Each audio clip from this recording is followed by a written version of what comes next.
जब ये गाड़ी लेने का मेरा था ना, जब गाड़ी लेने का था तो मेरा 99 या मैं बोलूँ 100% फ्रॉन्क्स लेने का ही था। बट क्यों मैं शिफ्ट हो गया बलिनो के ऊपर, वो मैं शेयर करूंगा आज आपको इस वीडियो में। तो 6 जनवरी को पूजा की थी, उसके बाद से आप देख सकते हैं फूल भी इधर ही रखा हुआ है और गाड़ी पे पूरा डस्ट जम गया है तब से गाड़ी निकाली नहीं।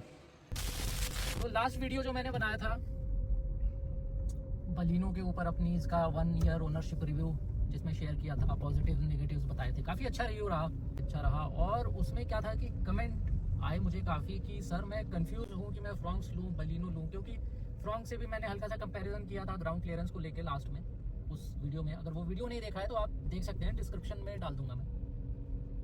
तो मुझे लगा कि I am the best person जो आपको सजेस्ट कर सकता है कि आप फ्रॉन्क्स लो या बलिनो लो, क्या लो। क्योंकि मैं आपको बताता हूँ, जब ये गाड़ी लेने का मेरा था ना, जब गाड़ी लेने का था तो मेरा 99 या मैं बोलूँ 100% फ्रॉन्क्स लेने का ही था। अब वो क्यों चेंज हो के फ्रॉन्क्स से बलिनो पे आ गया। मैं फ्रॉन्क्स को कोई बेकार गाड़ी नहीं बोल रहा हूँ, बेकार बोलना भी नहीं चाहिए क्योंकि दोनों सेम ही गाड़ियाँ हैं, अगर आप लुक्स और थोड़ा ग्राउंड क्लियरेंस छोड़ दो तो ऐसी बात नहीं है। बट क्यों मैं शिफ्ट हो गया बलिनो के ऊपर, वो मैं शेयर करूंगा आज आपको इस वीडियो में। तो आगे बने रहिए वीडियो में, पिछला वीडियो भी देखिए। ये वीडियो अच्छा लगे तो प्लीज़ चैनल को सब्सक्राइब करिए, वीडियो को लाइक करिए, और अगर कोई आपका रिलेटिव बलिनो फ्रॉन्क्स ऐसा कुछ ले रहा है, कंफ्यूज है, तो उसको शेयर भी करिएगा ये वीडियो। सबसे पहले तो मैं बता देना चाहता हूँ कि ये बलिनो का जेटा मॉडल है जो सबसे टॉप आता है, अल्फा, उससे एक नीचे मतलब सेकंड टॉप है ऑटोमेटिक के अंदर। अब जिस टाइम पे मैंने लिया तो इसकी ऑन रोड प्राइस थी 10,40,000 रुपये, डिस्काउंट वगैरह सब लेके ये मुझे पड़ी थी 9,30,000 रुपये की। फ्रॉन्क्स लगभग 35 से 40,000 महंगी पड़ रही थी, लगभग 970 की पड़ रही थी। वैसे मेरा बजट का कोई इशू नहीं था, बजट हमारा 10-10.5 लाख का था। बट ऐसा नहीं था कि 30-35 हज़ार बचाने के लिए इसको लिया है, ऐसा कुछ नहीं था। अभी के टाइम पे तो ये ऑन रोड 970-980 की पड़ती है, विदाउट डिस्काउंट में बोल रहा हूँ, क्योंकि अभी लास्ट 3-4 महीने पहले कुछ GST कट वगैरह हुए हैं तो 60-70-80 हज़ार रुपये सस्ती हुई है गाड़ी। पहले मैं एक छोटी सी चीज़ बता देना चाहता हूँ कि मेजरली जिनको ज़्यादा नॉलेज नहीं है ना फ्रॉन्क्स की या गाड़ी की, उनको क्या लगता है ना कि फ्रॉन्क्स का मतलब सिर्फ ज़्यादा ग्राउंड क्लियरेंस और थोड़े बेटर SUV जैसे लुक्स। मुझे भी यही लगता था जब मैं लेने गया।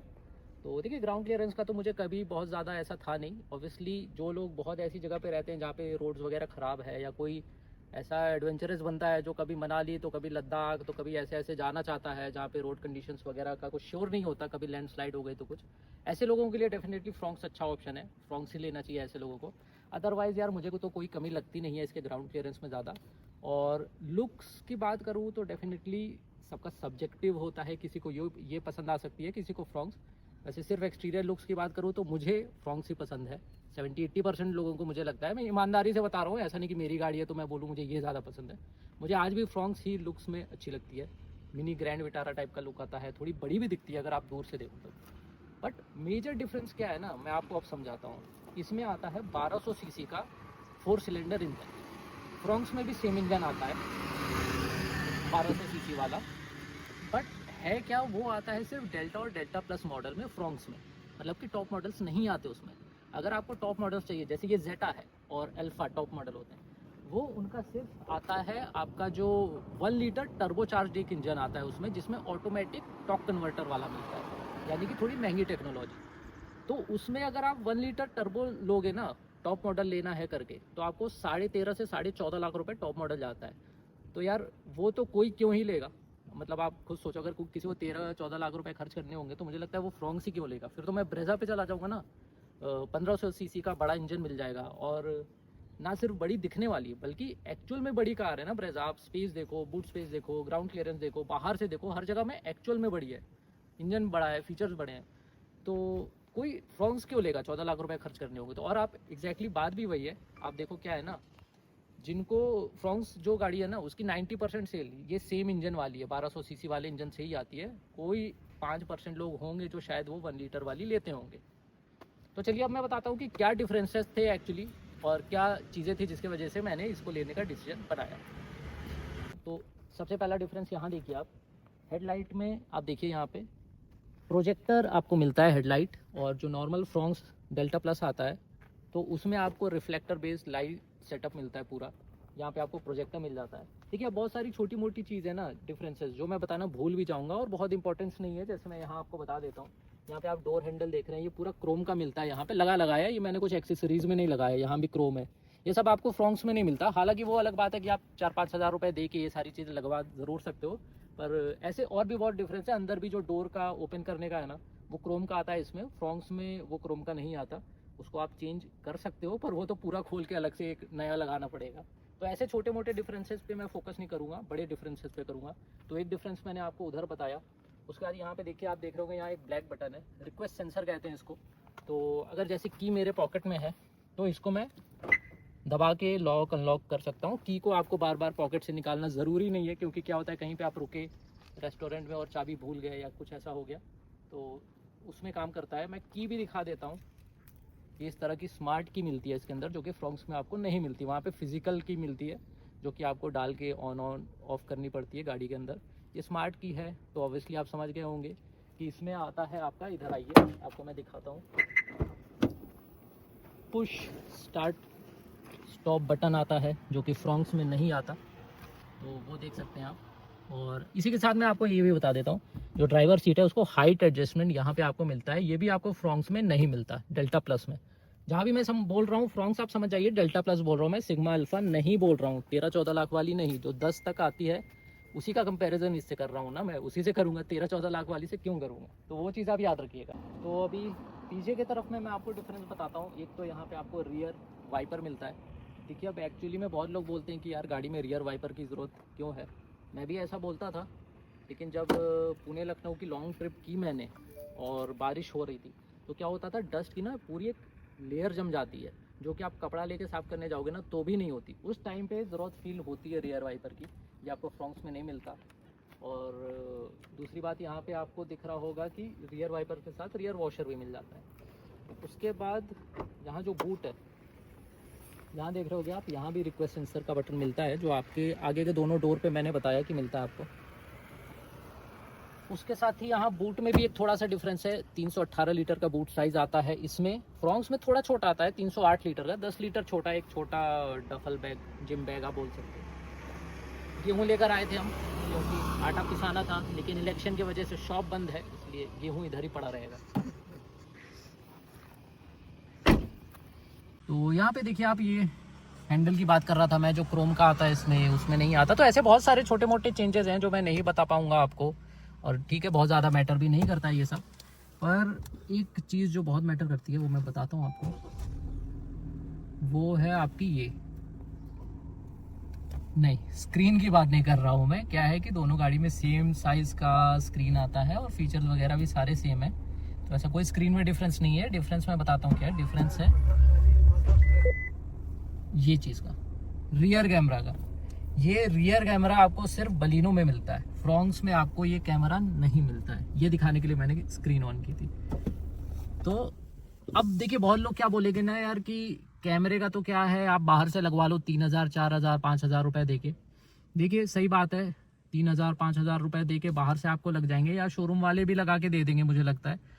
पर क्या है ना, उन सब चीज़ों से आपकी वायरिंग कट, कोई कितना भी बोले कपलर टू कपलर लगाना है, वारंटी इंश्योरेंस पे कोई फ़र्क नहीं पड़ेगा। लेकिन मैं आपको बताता हूँ, फ़र्क पड़ता है। आप शोरूम डीलरशिप से ही ये चीज़ें करवा के लो, कोई भी ऐसी चीज़, और उसको बोल दो कि भाई आप मुझे लिख के दे दो कि मैंने आपके यहाँ से ये कैमरा लगवाया है और इसके वजह से हमारी कार की वारंटी में कोई फ़र्क नहीं पड़ेगा। आप मुझे लिख के दे के दिखा दो, वो कभी लिख के नहीं देगा, क्योंकि फ़र्क पड़ता है। आपने बहुत वीडियो देखे होंगे, वायरिंग का काम कराया, गाड़ी में आग लग गई, आग जल गई, गाड़ी जलती हुई, ऐसे वाले वीडियो आपने ऑब्जर्व किए होंगे सोशल मीडिया पे। 1 रुपये का क्लेम नहीं मिलता है, ना इंश्योरेंस कंपनी की तरफ से, ना मैन्युफैक्चरर की तरफ से, वारंटी वगैरह कुछ भी नहीं मिलता है। गाड़ी टोटल लॉस में चली जाती है। तो ठीक है, बाकी सबकी अपनी मर्जी है, जिसको कराना है करा सकता है। बट मुझे पहले से क्लियर था कि मुझे ये सारी कोई चीज़ नहीं करानी है गाड़ी में, तो इसलिए रियर कैमरा जो है वो बलिनो में आता है। ये भी एक बहुत बड़ा मेन रीज़न था, और फ्रॉन्क्स में नहीं आता। यहाँ पे आप देख सकते हैं कि आर्म रेस्ट ये है, आगे पीछे स्लाइड होता है, इसके अंदर स्टोरेज स्पेस भी है। ये मैंने आपको लास्ट वीडियो में ये बताया था। ये आर्म रेस्ट वगैरह भी आपको नहीं मिलता फ्रॉन्क्स के अंदर, ये आपको इसके अंदर ही मिलता है। उसके बाद आप यहाँ पे देखेंगे तो ये चार्जिंग पोर्ट वगैरह तो ठीक है, सारे एज इट इज़ मिलते हैं उसमें भी। ये सारी स्टीयरिंग वगैरह, कंट्रोल्स वगैरह भी सेम है। पुश स्टार्ट बटन इसमें एक्स्ट्रा है, जो मैंने बताया, स्मार्ट की वगैरह है। उसके बाद यहाँ पे आप जो इसकी MID है ना, वो भी देखेंगे तो पूरी TFT कलरफुल स्क्रीन आती है यहाँ पे। फ्रॉन्क्स में आपको मिलती तो डिजिटल है, जैसे यहाँ पे आप देख रहे होंगे ये लो फ्यूल बता रहा है। उसके बाद अगर मैं गाड़ी चलाऊँ अभी तो ये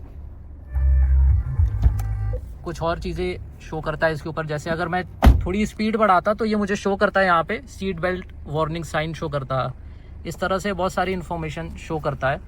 तो फ्रॉन्क्स में आपको ये इस तरह की कलरफुल नहीं मिलती, जस्ट डिजिटल मिलती है, बट उसमें बहुत सारी कम इन्फॉर्मेशन शो करता है इसके कंपैरिजन में। जैसे ये सारे नोटिफिकेशंस, जैसे आपका जो मैप होता है, आप जब नेविगेशन लगाते हो तो उसका भी पार्ट यहाँ पे शो करता है, डायरेक्शन वगैरह कि आगे से यू टर्न लेना है, कितने मीटर्स पे लेना है, यू टर्न इज अप्रोचिंग, ये सारी चीज़ें लिख के आती रहती है यहाँ पे, जो कि फ्रॉन्क्स में नहीं होती। यहाँ पे आप देख सकते हैं कि ये डोर्स पे, यहाँ पे चारों डोर्स पे लेदर का काम किया है। ऑब्वियसली प्योर लेदर नहीं है, प्यू लेदर है, बट स्टिल ये काफ़ी सॉफ्ट फील होता है और देखने में भी अच्छा लगता है और टच में भी काफ़ी अच्छा फील आता है। सेम चीज़ फ्रॉन्क्स में क्या है ना, फैब्रिक की है। जैसे कि ये सीट है ना, थोड़ा इस तरह की, इससे भी रफ कपड़े टाइप का है वो, तो वो थोड़ा सा मैंने देखा है कि गड़ता है, ये चीज़ें पता है। और एक और चीज़ मैं आपको बता दूं, जब मैंने दोनों गाड़ियों को कंपेयर किया था ना, तो एक एक 1.5 घंटे के लिए कंपेयर किया था, वो भी एक नहीं, मैं सच बताऊं, मैं शोरूम में जाके 2 बार मैं गया, एक एक 1.5 घंटा स्पेंड किया, और तीसरी बार जाके भी वापस से कंपेयर करके पूरी संतुष्टि करके फिर जाके गाड़ी बुक की थी। मतलब ऐसा नहीं है कि जल्दी जल्दी में मैंने बलिनो ले ली एक या दो चीज़ें देख के, तो मैंने काफ़ी ज़्यादा कंपेयर करके 15-20 दिन का टाइम लेके फिर इसको चूज़ करने का जो डिसीजन है वो बनाया था। तो ये वाली चीज़ मैंने आपको बताई, डोर्स पे लेदर वगैरह है, यहाँ पे काफ़ी सॉफ्ट फील होता है, अच्छा भी फील होता है। स्टीयरिंग में भी एक चीज़ मैं बताऊँ, यहाँ पे जो स्टीयरिंग है वो सिर्फ ऊपर और नीचे एडजस्ट करने का फीचर होता है फ्रॉन्क्स के अंदर, लेकिन यहाँ पे ऊपर नीचे के साथ साथ ये आगे और पीछे टेलीस्कोपिक एडजस्टमेंट बोलते हैं इस चीज़ को, टिल्ट एंड टेलीस्कोपिक, ये दोनों मिलता है इस गाड़ी में, बलेनो में। ये आपको फ्रॉन्क्स में नहीं मिलता, फ्रॉन्क्स में सिर्फ ये ऊपर नीचे होता है। तो काफ़ी हेल्पफुल होता है, एक कंफर्टेबल ड्राइविंग पोजीशन अपने अकॉर्डिंग अगर आपको ढूंढनी है। ड्राइवर की हाइट कम है, ज़्यादा है, जैसे मेरी वाइफ चलाती है, मैं चलाता हूँ, तो सीट एडजस्टमेंट हाइट भी मिलता है, स्टीयरिंग भी मिलता है, तो ये आपके कंफर्ट को और बढ़ाता है बेस्ड ऑन डिफरेंट ड्राइवर। तो ये चीज़ें आपको फ्रॉन्क्स में नहीं मिलती, ना सीट एडजस्टमेंट और ना इसका टेलीस्कोपिक एडजस्टमेंट। बलिनो में आपको रियर एसी मिलता है, इसको आपको बंद करने का, तेज़ करने का ये कंट्रोल भी दिया गया है, ये आपको फ्रॉन्क्स में नहीं मिलता। और यहाँ भी मैं बताऊँ 2 सी टाइप चार्जिंग पोर्ट मिलते हैं, आप देख सकते हो, तो ये भी आपको बलिनो में मिलते हैं, फ्रॉन्क्स में आपको ये नहीं मिलते। इसके जगह आपको वो सामने मिल रहा है ना सॉकेट 12 वोल्ट का इधर वाला, सिर्फ वो मिलता है आपको इस। तो यहाँ पे मैंने आपको सारे डिफरेंसेस जहाँ तक है मैंने कवर कर दिए हैं, कुछ मेजर चीज़ भूल तो नहीं रहा हूँ मैं, छोटी मोटी चीज़ में भी भूल गया हूँ। तो आप देखिए इतने सारे डिफरेंसेस थे, और प्लस 35-40 हज़ार रुपये फ्रॉन्क्स महंगी थी और इतने सारे डिफरेंसेस भी थे। अब कोई बोल सकता है कि हर एक चीज़ में तो ये आर्म रेस्ट, रियर कैमरा, ये वो सब लगवा लूँगा, तो उसके अलग से आपको पैसे भी देने पड़ेंगे। प्लस जितनी अच्छी फिनिशिंग जो कंपनी से लगी लगाई चीज़ों की आती है ना, उतनी अच्छी बाहर से लगाने की कभी नहीं आएगी। आप बेस मॉडल लेके 70,000 में उसको टॉप मॉडल बना दिया, ऐसे यूट्यूब पे बहुत वीडियो देखते होगे, बट मैं पर्सनली बाहर से कोई चीज़ लगवाने का इतना शौकीन हूँ नहीं और मैं किसी को सजेस्ट भी नहीं करता, बट इट्स एवरीवन्स विश। तो ये रीज़न था मेरा कि इतने सारे फीचर्स इसमें एक्स्ट्रा हैं और मुझे कोई ग्राउंड क्लियरेंस की इतनी ज़्यादा ज़रूरत थी नहीं, करके मैंने बलिनो लेने का डिसीजन लिया। और सच बताऊं तो शुरू के 2-3 महीने में मुझे लगता था कि यार क्या फ्रॉन्क्स लेनी चाहिए थी क्या, लेकिन सच बताऊं तो अब मुझे एक बार भी नहीं लगता। अब मैं पूरा सेटिस्फाइड हूँ और मुझे अपना डिसीजन जो लगता है ना बिल्कुल सही लगता है कि मैंने ये गाड़ी ली। एक और बहुत एक्चुअल में इम्पॉर्टेंट फीचर है, लोग बोलेंगे गिमिक है कि जस्ट टेक्नोलॉजी है एक्स्ट्रा की, बट एक्चुअल में बहुत इंपॉर्टेंट है। मैं आपको बताता हूँ एक फीचर कि इसमें स्मार्ट कनेक्टिविटी एप्स आते हैं, मतलब जहाँ पे आप ऐप के थ्रू सुजुकी कनेक्ट करके ऐप है, गाड़ी की बहुत सारी चीज़ें, जैसे यहाँ पे आप देख रहे होगे, यहाँ मेरी गाड़ी शो कर रहा है, यहाँ पे शो कर रहा है मल्टीपल पेंडिंग अलर्ट्स, यहाँ पे मैंने दबाया तो फ्यूल लेवल लो है, एसी ऑफ है, सारी इन्फॉर्मेशन आप देख सकते हो।